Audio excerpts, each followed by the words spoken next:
Assalamualaikum warahmatullahi wabarakatuh. Bismillahirrahmanirrahim. Alhamdulillahi rabbil alamin. Wassalatu wassalamu ala asyrafil anbiya'i wa imamil mursalin, Sayyidina wa habibina wa maulana Muhammadin wa ala alihi wa sahbihi ajma'in. Amma ba'd.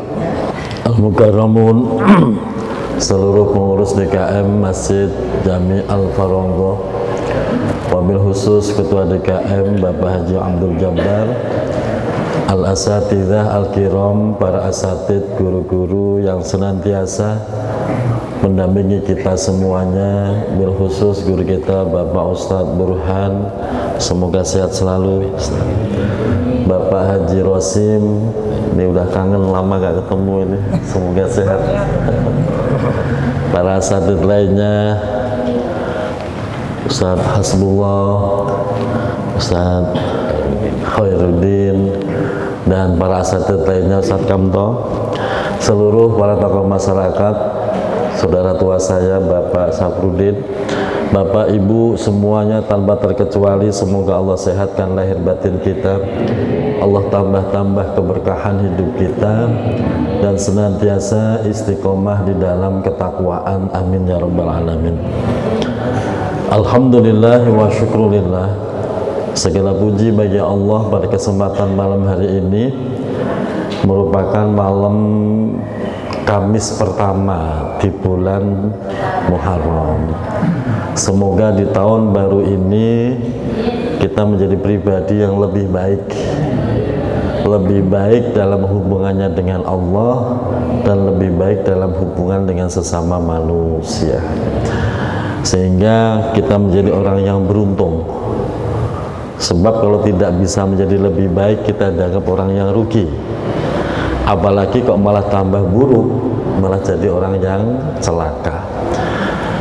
Dengan kajian setiap malam Kamis ini, semoga hati kita menjadi hati yang lebih lembut, hati yang bersih, sehingga gampang sekali menangkap ilmunya Allah, menangkap nurnya Allah, dan menangkap sinyal-sinyal yang diberikan kepada Allah.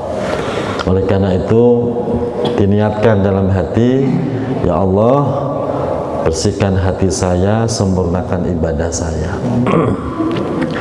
Pada pertemuan malam ini kita masuk pada maqalah yang ke-14. Maqalah yang ke-14 dari bab sulasi. Bismillahirrahmanirrahim. Wal maqalatur rabi'ah asyrata.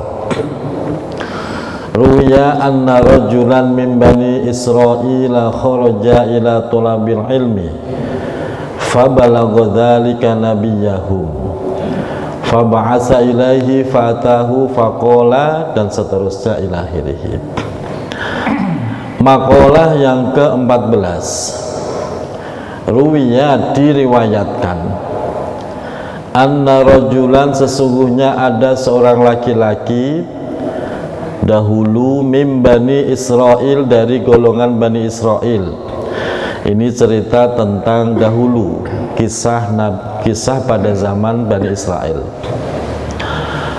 Laki-laki tersebut kharaja, mempunyai niat untuk keluar dari kampungnya, keluar dari negaranya, ila thalabil ilmi, untuk mencari ilmu.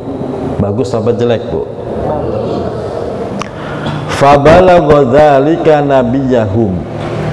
Fabalagha, maka sampailah dzalika, berita tersebut, bahwa ada seorang laki-laki ingin meninggalkan kampungnya dalam rangka mencari ilmu. Berita itu sampai nabiyahum, kepada nabinya, karena saat itu ada nabinya. Faba'asa ilaihi, faba'asa maka mengutus nabi tersebut ilaihi kepada si laki-laki tersebut, diutus agar mau bertemu dengan nabi tersebut.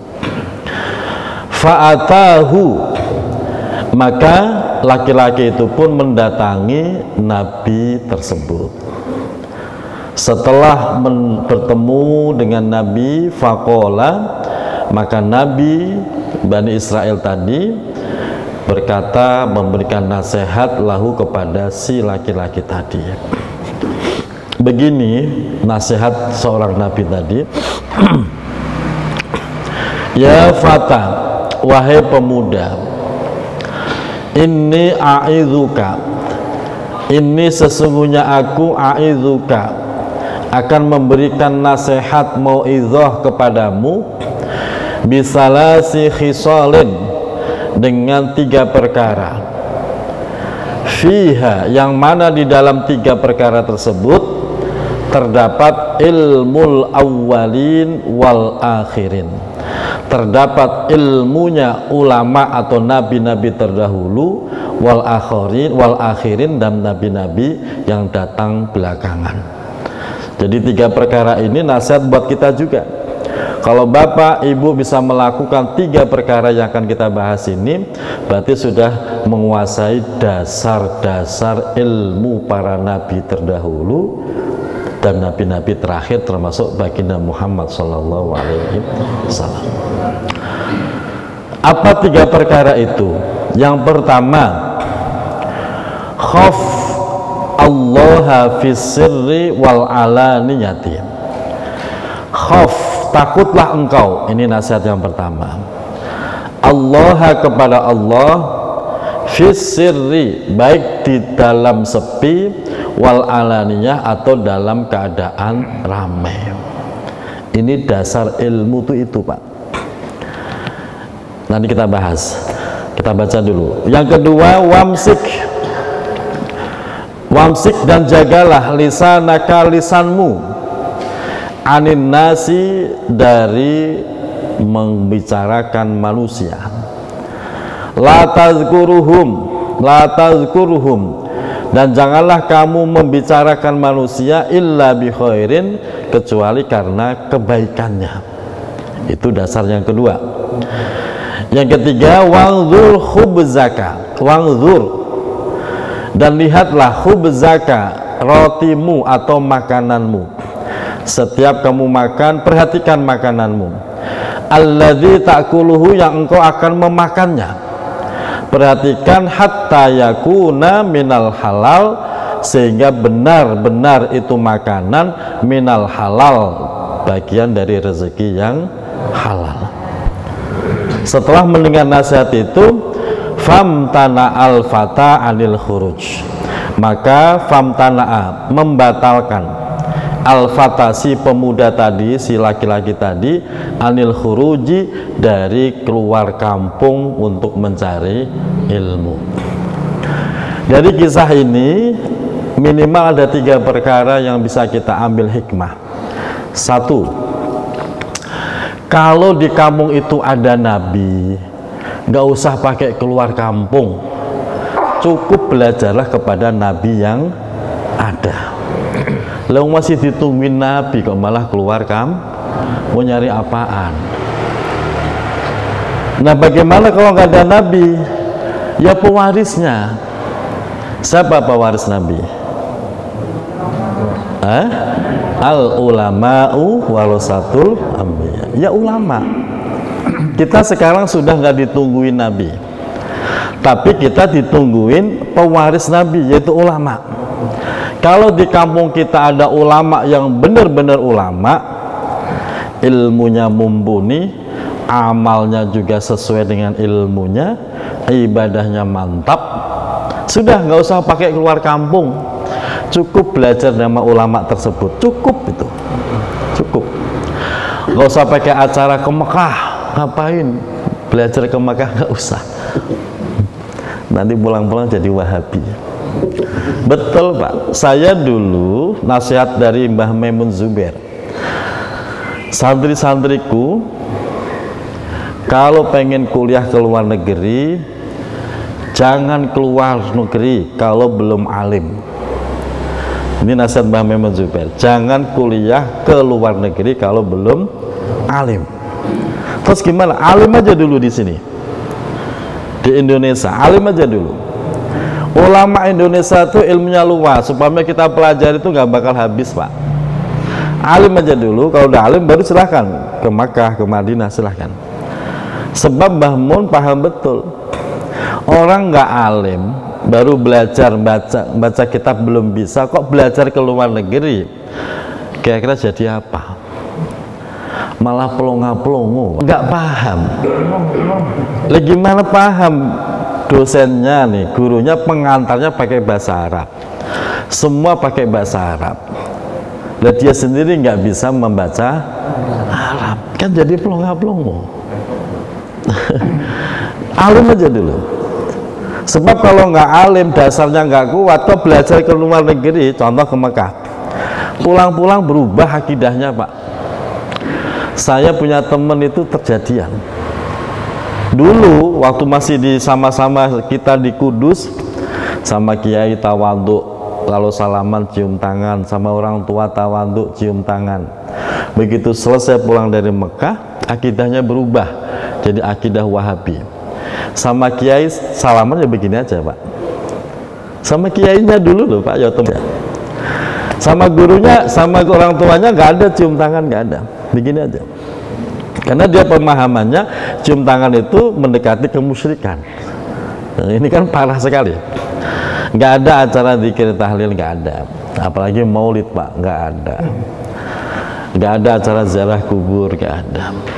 Orang tuanya sedih, nangis, nyesel, saya nguliahin ke Mekah malah jadinya begini. Nah itu kalau kuliah tapi belum alim. Makanya alim dulu kata Mbah Mun. Kalau udah alim, dasarnya kuat, ya silahkan. Nah kalau abah saya lucu lagi.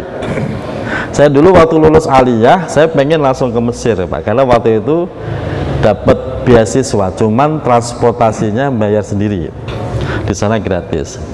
Abah saya malah ngomongnya malah lebih aneh. Yang kamu pelajari di sana itu sama dengan di Indonesia. Ulama Indonesia kamu pelajari nggak bakal habis ilmunya. Akhirnya saya down, Pak, gak ada semangat lagi ke Mesir saya. Ternyata betul, Pak. Kita belajar di Indonesia nih, kalau mau nyari ulama se-Indonesia, ilmu apa saja ada. Ilmu apa saja ada. Justru rata-rata waliullah yang masyhur itu dari Indonesia, bukan dari Mekah, bukan, dari Indonesia. Itu kalau Bapak baca sejarah. Artinya kalau di situ ada ulama yang mumpuni, sudahlah belajar sama ulama itu, nggak usah pakai acara keluar kampung. Nah kalau nggak ada, silahkan cari keluar kampung. Umpamanya kok ada satu ulama, dia ahli di bidang fikih, sudah Bapak pelajari fikihnya, udah matang semuanya. Bapak pengen cari ilmu yang lain, ilmu falak umpamanya, ilmu falak, mengetahui hisab. Kalau memang ulama itu nggak mampu, baru silahkan Bapak keluar kampung mencari ulama yang ahli di bidang ilmu falak. Tapi kalau masih ada, nggak usah keluar kampung. Itu satu pelajaran yang diambil. Yang kedua, dasar ilmu itu disebut benar-benar ilmu yang merupakan nur cahaya Allah, kan al ilmu nurun, ilmu itu cahaya. Itu adalah dasarnya itu 3 perkara tadi. Setinggi apapun jabatan kita, sepanjang apapun titel kita, selama apapun kita mondok maupun kuliah, kalau tidak bisa menjalankan 3 perkara ini, kita dianggapnya tidak punya ilmu, Pak. 3 perkara itu apa? Ya satu tadi, takutlah kepada Allah, baik dalam keadaan sepi atau dalam keadaan rame. Ilmu banyak, mondok puluhan tahun, tapi nggak ada takwa di dalam dirinya, percuma. Betul, Pak? Iyalah, walaupun kitabnya segudang, Pak, tapi nggak punya takwa di dalam dirinya, jelalatan, celamitan, apalagi, Pak, pecicilan, gitu. Nggak ada takwa di dalam dirinya, percuma. Kitab segudang itu percuma.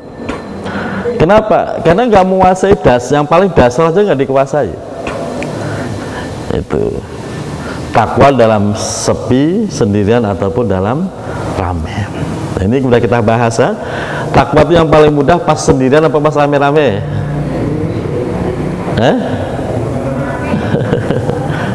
Ya udah pernah kita bahas itu, Pak. Takwa itu yang paling gampang pas sendirian apa pas rame-rame? Rame-rame. Kayak gini nih. Kayak gini rame-rame. Takwa itu mudah. Tapi kalau lagi sendirian bisa jebol, Pak, iman kita kalau nggak kuat. Ya. Pak Safrudin pokoknya. Mampir Bang. Yang ngajakin mampir janda muda ya. Sepi, nggak ada orang gitu kan. Nolak apa terima kan?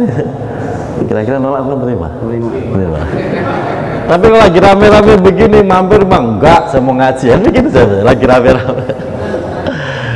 Berat, Pak, takwa pas sendirian. Nah, itu dasar ilmu. Jadi mau kemana pun kita belajar ilmu, dasar utama buah dari ilmu adalah ketakwaan. Nggak dianggap punya ilmu kalau nggak ada takwa. Yang kedua, wamsik lisanaka, mampu mengendalikan lesannya. Alim, ilmunya banyak, kitabnya banyak, titelnya banyak, tapi mulutnya bocor. Mulutnya bocor, mulutnya itu pedes, seneng gibah, seneng nyakitin orang. Percuma, dianggap nggak punya ilmu, nggak bisa jaga lesannya. Apa baik diomong, apa baik digundamin. Gundamin apa? Ngomong gitu ya. Pedes kalau ngomong, nyakitin gitu. Percuma, walaupun mondok puluhan tahun begitu mah gagal, dianggap nggak punya ilmu. Malah mending belajar di Al-Farongo. Walaupun di Al-Farongo lulusan masjid Al-Farongo, tapi takwanya mantap, lesannya juga terjaga baik. Udah nggak usah ke Mesir, itu aja cukup. Itu, Pak. Yang ketiga, waldzur khubjaka, artinya menjadi pribadi yang hati-hati. Dia tidak akan memasukkan barang sesuap pun ke dalam badannya kecuali benar-benar yakin rezeki itu adalah halal. Rezeki orang yang warok menjaga hati-hati betul pada dirinya. Itu, Pak. Ilmu banyak tapi rakus, Pak. Orang yang korupsi itu orang bodoh atau orang pinter?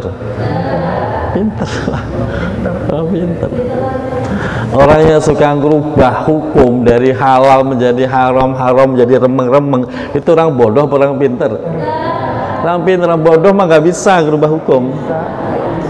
Nah, di sini maksud saya banyak orang ilmu, banyak orang berilmu banyak, tapi orang waro, orang yang hati-hati betul menjaga dirinya, rezeki cari yang benar-benar halal, itu sedikit, Pak, sedikit.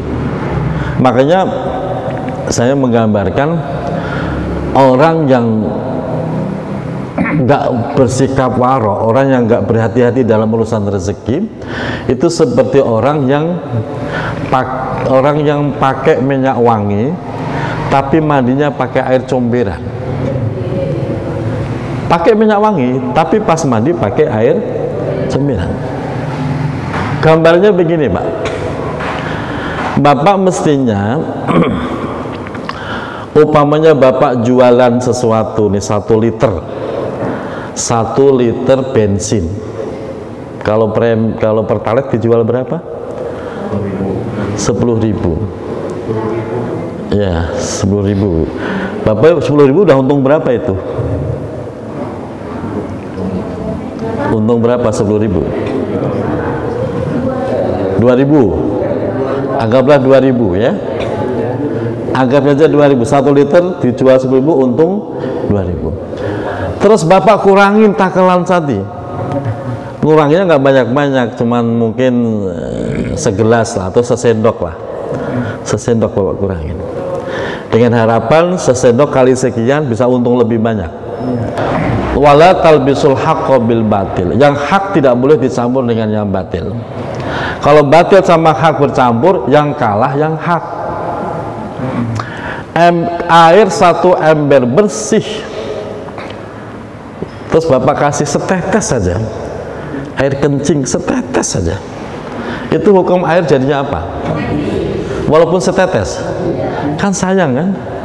Cuman belain setetes loh Pak, malah ngerusak air yang seember. Jangan cuman belain untung 100-200 ribu, tapi ngerusak rezeki seluruhnya, rusak keberkahannya. Itu namanya orang yang mandi di comberan.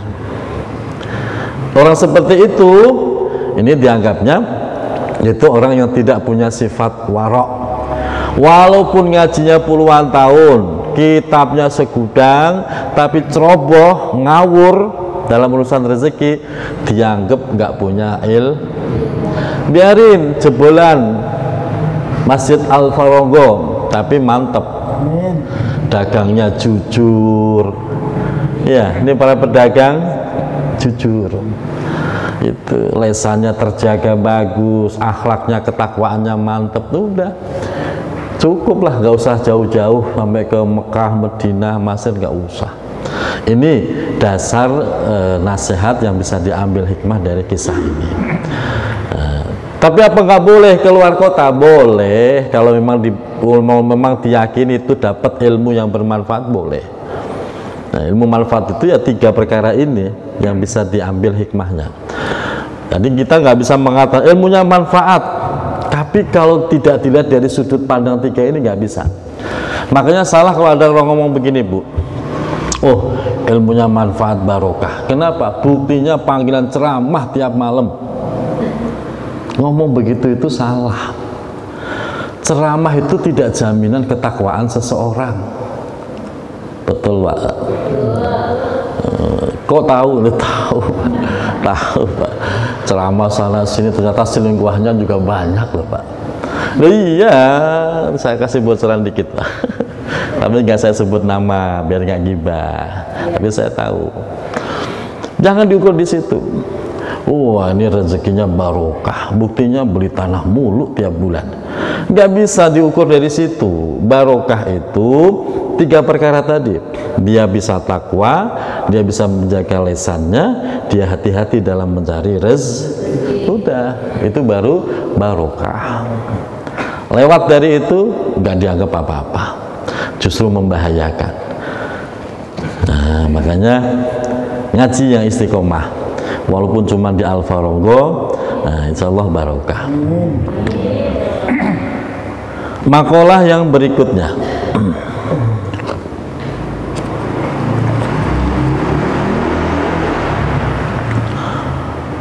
wal maqalatul khamisat asyrota. Ruwiya, diriwayatkan, anna rajulan min Bani Israel. Ini ada riwayat kisah yang kedua. Sesungguhnya ada seorang laki-laki min Bani Israel, dari golongan Bani Israel. Jama'a samanina tabutan. Dia mengumpulkan samanina tabut, 80 jilid kitab. Kan banyak tuh 80 Pak. Mengumpulkan 80 jilid kitab, minal ilmi, dari ilmu, kitab yang merupakan kumpulan ilmu-ilmu. Walam yantafi bi ilmihi, tapi orang tersebut tidak bisa mengambil manfaat bi ilmihi, dengan ilmunya. Nggak bisa mengamalkan sedikit pun, nggak bisa. Fa'auhallahu ta'ala, maka Allah memberikan wahyu ila nabiyihim, kepada nabi Bani Israel saat itu, ankul lihadal jami'i, untuk menyampaikan kepada si laki-laki tadi yang mengumpulkan 80 jilid kitab. Begini, lau jama'ta kasiram minal ilmi. Ini nasihat Nabi kepada si laki-laki tadi. Lau jama'ta, seandainya engkau mengumpulkan kasiram minal ilmi, lebih banyak begitu banyak dari ilmu, bahkan lebih dari 80 jilid umpamanya, lam yang fa'ka, maka tidak akan memberi manfaat kepadamu, illa an ta'mala bi salasati asya, kecuali engkau melakukan 3 perkara. Kalau pengen bermanfaat, bisa menyerap ilmu dengan baik, dengan cepat, lakukan 3 perkara. 3 perkara itu apa? 1, la tuhibbud dunya, janganlah engkau cinta dunia. Berat apa ringan? Cinta, tidak boleh cinta dunia. Berat apa ringan? Rata-rata kita cinta ya. Rata-rata kita cinta apa benci? Cinta. Boleh, ya boleh, cuman yang nggak boleh itu cinta yang menghalangi dari ilmu, itu yang nggak boleh. Seperti apa contohnya? Cinta yang berlebihan disebutnya dengan gila harta. Jadi semua diukur dengan harta. Dia belajar pintar, niatnya pun mencari harta. Dia gunakan ilmunya untuk mengeruk keuntungan harta, untuk mendapatkan jabatan duniawi. Jadi semua diukur dengan materi. Orang seperti itu tidak bisa mengambil manfaat dari ilmunya, nggak bisa. Ujung-ujungnya ya ilmunya disalahgunakan untuk mengambil keuntungan pribadi. Kalau masih cinta harta yang berlebihan, apapun profesinya loh Bu, apapun profesinya, kalau dia gila harta, dia akan memanfaatkan profesinya, ilmunya untuk mengeruk keuntungan pribadi. Percaya nggak Pak? Walaupun profesinya guru ya, walaupun profesinya guru sekalipun, dia akan gunakan jabatannya, ilmunya untuk mengambil keuntungan pribadi. Walaupun profesinya apa? Hakim yang harus memutuskan perkara, ya malah banyak hakim-hakim yang korup, itu banyak sekali.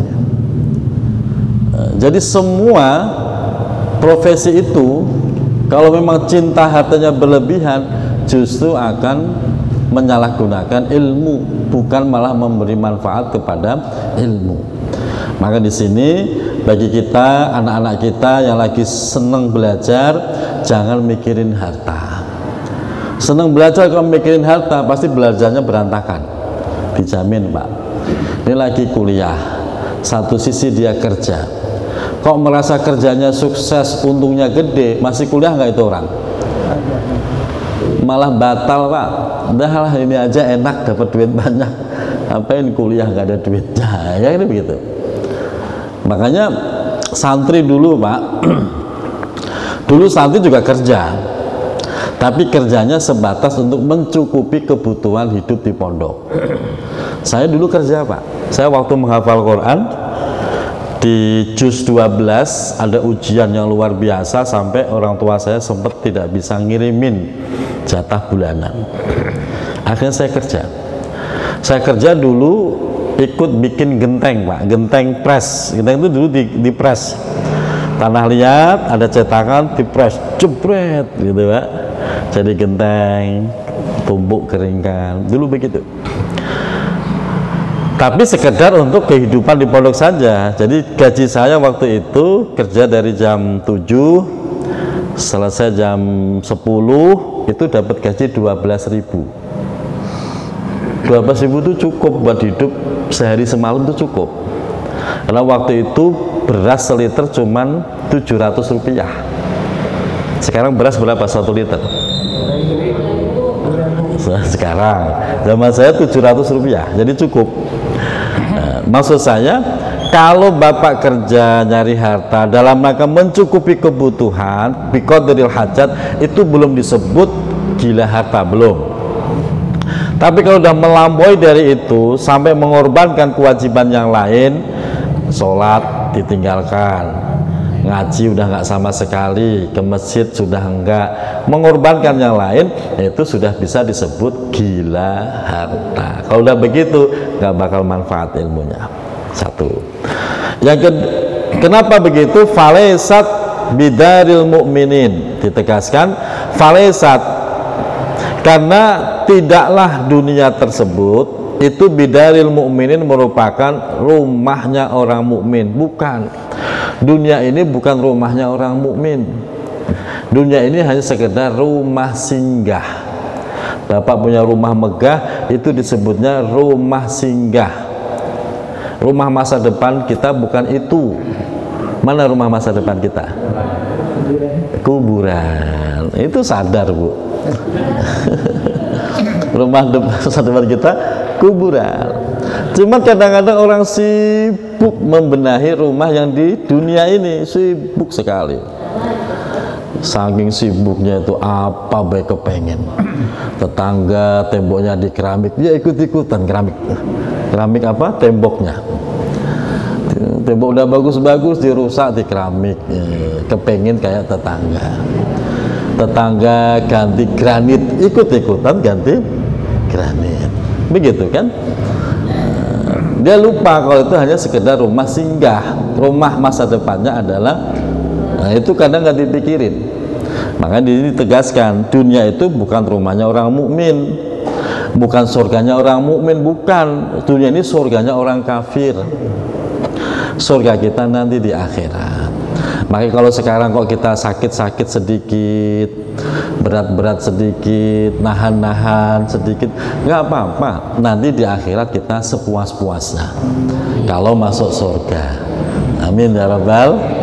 Ya semoga masuk surga. Insya. Yang kedua, wala tusahibis syaitona. Yang kedua, kalau pengen dapat ilmu yang bermanfaat, wala tusahibis syaiton. Janganlah kamu berkawan dengan setan. Apa bisa berkawan dengan setan? Bisa. Setiap kali Bapak menjalankan kemaksiatan, berarti Bapak jadi temannya setan. Setiap kali kita menjalankan kemaksiatan, berarti kita jadi temannya setan. Nah, artinya apa? Ketika pengen dapat ilmu bermanfaat, jangan sampai melakukan kemaksiatan. Ilmu itu akan rontok seketika, Pak. Betul, Pak. Makanya waktu kita mondok ngafal Quran sama kiai saya yang kemarin, Bapak udah ketemu ya?